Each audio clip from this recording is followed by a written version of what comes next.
Hello, welcome back. You are listening to episode number 280, October's lesson plans. Friends, you are here. We're called to homeschool with Meg Thomas, your homeschool guru. And I love talking all things homeschool and family related. And I'm so excited that you are here. These episodes of the lesson plans, they do really well, and I love that they just get to help so many people, even if it's just to help get the ball rolling. But before I dive into today's lessons plans, I just wanted to give you some tips with homeschooling in general, but another way to even utilize any lesson plans. So, whether you use mine or whether you're just creating your own or you are purchasing lesson plans from anyone else, I want you to remember this concept that I learned from Brooke Snow, and she was on the podcast years ago, but it is called floors and ceilings. So often I will get a mom emailing me or a client that I'm working with, and just like, I'm drowning. This is so much. This is so hard. And I will ask them to let me know what their day is and what they are trying to accomplish. And it is interesting because it is such a lofty goal that it is darn near impossible to hit such a high goal every stinking day. And so when a client reaches out to me and is asking me some of these questions, I like to remind them about this concept of floors and ceilings. So a ceiling is the your what you are trying to do. We're going to specify this with homeschool, obviously, but a ceiling is like, this is the stars have aligned. Everybody has slept well. No toddlers throwing a fit. No teenager is grumpy. I'm not grumpy. I'm not tired. Right? Like, everything is perfect. I remember to get all the supplies for all the subjects. We are just loving school. It's magical. It's dreamy. We're doing all the things, and the giant to do list that I want to do for school, we get every single thing done. What happens when we have such a lofty aim for every single day is that it is so hard to do that then we feel inadequate. We're not doing enough. I'm failing my children, and all the different thoughts that come up as you are worrying about trying to hit the ceiling every single day. That is why you need a floor. And a true floor can be done in 1 minute or less. So you can lump it together and say, okay, homeschool as a whole could be done in 1 minute or less. What does that look like? Maybe that is a poem, a prayer, looking at a picture, something really, really simple that could be done in a minute or less. You could also do it per subject. So if it is math, maybe that's some flashcards in a minute. Maybe read aloud is reading for 1 minute. Um, any variation of what would feel best to you. When you have these floors, they are obtainable and it is easy to do. So let's say your bare minimum of a floor for homeschool is to recite a poem together that you have memorized, or even one that you are reading, or something like that that you are working on. It is so doable that if you are sick or a toddler's having a meltdown, or uh, something crazy is going on in your house, you have 1 minute that you could say that poem. So when you have such a low floor, anything above it starts to being amazing. Like, okay, we did that 1 minute. Maybe on an off day, that's all I can do. But usually I am somewhere in between a floor and a ceiling. So even the other day we were doing school, and it was first big fall storm, and we were having major rain. Even the mountains near us got snow, right? So it was that really fun, chilly fall morning. And all the boys wanted to do was to play football outside. And they were so excited. Like, we have got to go play football in this rain, in the storm, and it's going to be amazing. And so we didn't do our group stuff. But I did all of their Minute with Mom stuff. So with my 7-year-old, I did everything he would have done with me. My 13-year-old, I met with him and we did his Minute with Mom. And then he does almost all his schoolwork independently. So even though we didn't do all of the things that I had planned, I had something we were going to paint, and I was going to have them paint, and I was going to read French fairy tales while we were listening to some French music, right? And doing all this fun stuff with arts. We didn't do that part, but we did all this other awesome stuff. And so if I had this idea of like, I have to hit this ceiling, I have to do all of the French stuff that we were going to do, and all of the art stuff we're going to do, plus all of these other things we're going to do, I don't give myself the flexibility to live life, because my boys were on cloud nine. When we have a fun stormy day like that, like a big snowstorm, and we take a break for it and like, let's go play in the snow. This one was rain, whatever it is, whatever the elements are. Maybe it's on when spring comes and it's like, it's finally warm. Let's go outside and play, right? They are still learning so many things. So maybe it wasn't the structured lesson plan I had, but they were learning a lot about, I mean, so much. They love sports, and there's so much that I can tie into sports and working hard and pushing themselves. Science, being out there in the rain and understanding that. Why does the snow have mountain? Why do we have rain? There's so many conversations that can come from that, of just allowing them to have some wiggle room. Now, if every single day on repeat is a floor, you probably need to look at something going on in your life, right? But when we have a floor and we have a ceiling and we hit anywhere in between, we can then be consistent. My school is so stinking consistent because I have a floor. Even if we wanted to do something even less, we could have. I could have just done with them when I did the minute with mom with them. I could have just made that even shorter, but we had enough time for that. They'd come in, they were dry now, they'd showered, they were warm, and they were ready to go. So, just a reminder, if school is feeling overwhelming, you need a floor. So, with saying all of this, my lesson plans are a ceiling. This is the stars have aligned, you have everything ready, everybody is really ready to go. And if you can do everything on there, that is a ceiling. It is not always feasible. So maybe with the lesson plans, a lot of my lesson plans are group stuff. And then there's individual stuff for teens, younger teens and older teens.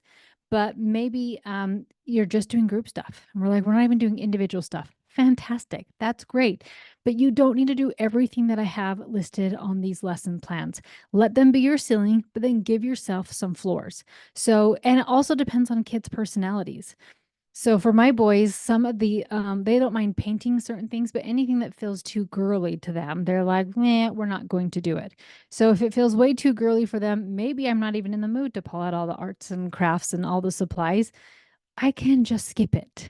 And I'm still like, we still did a lot of other amazing things, and that's okay. So I just want you to remember that as whatever lesson plans you're using. But even if those of you who download mine, if you're in the membership, they're a free download, right? So those of you who use those, just remember those are ceilings. And if you can't do all the things on there, fantastic. Come back, cut some things out. What can you do? So kind of just remembering that. So I want to go through these lesson plans with you. Um, so I divide our school up into a 4-day school week. We've done that for 17 years. It is so easy for me to be consistent with that because it gives me that long weekend every week. I know there's some books I've read years ago. I think it's called The Brainy Bunch, and they did school 6 days a week. That doesn't work for us. My kids love to play and be involved in different things. We like to spend a lot of time with the family, and so I don't like that. And I maybe they were able to stay consistent with that. I don't know if they lived in a more rural area, so it's not like they had a lot of other things competing for their time, but you need to find what works best for you. And I have found this 4-day schedule works phenomenal with me. If you are like, no, I really think we should do 5 days, break some of this stuff up and just do it, give yourself another day. Usually I do find other people like we do. Right now we are back in a co-op on Friday mornings.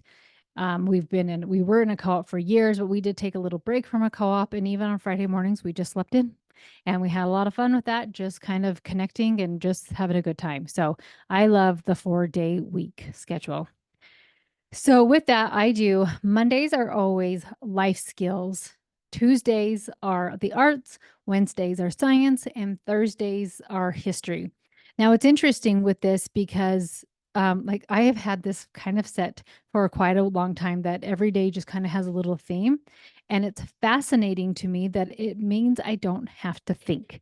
So obviously, like I've planned art lessons or I've planned a science lesson, but it's not like I'm sitting there on Saturday or Sunday night, like, oh crap, what are we going to do next week? It reminds me of somebody's really good at meal planning and they're just like, Tuesday's always tacos. Monday mornings, always pancakes. Wednesdays, always this, right? Like when it's just this something to help you be consistent with it and don't have to really think super hard with it, it is easier to fulfill it. So with finances, If you already have stuff that you love, fantastic. But I thought what would be great this month is as we focus on finances, is to also include um, what's the word? Economics. And I love looking at the whole spectrum of things. So if you just have little kids, just play games with money and count money and learn math and just basic things like that. But as your kids are getting a little bit older, there are other things that you can do. And this would even be for younger kids. So, my 7 year old, one of the things we like to do with money are playing games like Monopoly, where he has to count the money. We're just playing with a lot of things like that. So if you already have Monopoly, fantastic. I have other games in here suggested that you could buy, but I'm just going to use Monopoly because we already own it. And I don't want to have to keep buying like thousands of other games. So just different. I always do kind of like a get together activity each day. So this one would have a financial theme to it, some flashcards that you would use to just help you understand more language with finances and financial literacy. So that's really great. Books and videos recommended for finances. So on Tuesdays, these are how am I say that? This is our arts day. So it's I thought it would be so fun because I usually have history as the theme, and history this month is the Louisiana Purchase and then Lewis and Clark's journey and expedition. So I thought like really early American history that tall tales would be really fun. And so all month long, different great books with different tall tales that you can read, draw pictures. There's music to listen to. And then I didn't do a specific artist. I just found beautiful Native American art so that you can just get that out. You can look at it. You can try to create your own. Just really fun things with the tall tales, the Native American art, old Western music that you can really have as part of your arts. And this month, there's also a writing activity of how to create your own tall tale and a how-to guide with that. For science, because so for the get together game, it's usually something math related. And then for science, I thought how perfect to study mammals of North America because there were all these new types of species that Lewis and Clark discovered as they went on their little expedition. It was not a little expedition, but on their expedition. So, different awesome books with that. Really fun coloring books and artwork to find with animals, field guides, learning about different animals and just really giving your kids this love for nature and animals. And this would be fun to even if you want to dive into what animals live in your area, right? So in Utah, we live at the base of the Wasatch Front, the Wasatch Mountains. And so some animals we have in those mountains, we have elk and deer, but we also have things like mountain lions. And so every now and then, sometimes in the winter or spring, when uh like it's we've had a heavy winter, we'll have a mountain lions come down and it's kind of creepy. My neighbors left lost chickens to mountain lions, and so it'd be kind of interesting to talk about mountain like what animals are in your area. We have black bears in those mountains, but maybe somebody in Florida or the South, you have gators.